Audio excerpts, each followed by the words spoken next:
સાબરકાંઠા સહિત સમગ્ર ગુજરાતમાં આંગણવાડી કાર્યકરોએ વેતન વધારા અને ઓનલાઈન કામના ભારણ સામે આક્રોશ વ્યક્ત કર્યો છે। આજે હિંમતનગર ખાતે એકત્ર થયેલી મહિલા કર્મચારીઓએ જિલ્લા કલેક્ટરને આવેદનપત્ર પાઠવીને હાઈકોર્ટના હુકમ મુજબ પગાર વધારવા, પેન્શન યોજના લાગુ કરવા અને સારી ગુણવત્તાના નવા મોબાઈલ આપવાની માંગ કરી છે।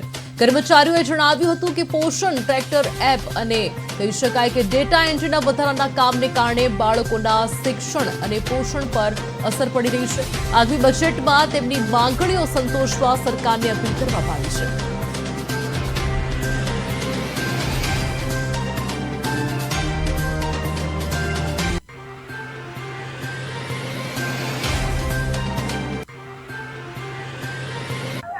એમ તો આખા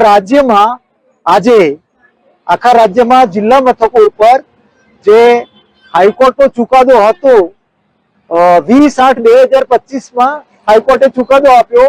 આંગણવાડી વર્કરને 24,800 અને હેલ્પરને 20,300 આપવાનો જે હાઈકોર્ટનો ચુકાદો હતો અને એમાં હાઈકોર્ટે એવું કહ્યું હતું સરકારને કે ભાઈ 6 મહિનામાં આ ચુકાદાનો અમલ કરો।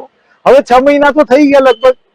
અને બીજું કે આ ફેબ્રુઆરીમાં બજેટ પણ જે જાહેર થયું એમાં આંગણવાડી કર્મચારીઓને આપવા માટે 1 રૂપિયાનું પણ ભાગ જે જોગવાઈ કરવી જોઈએ, નાણાં ફાળવવા જોઈએ, ફાળવ્યા નથી।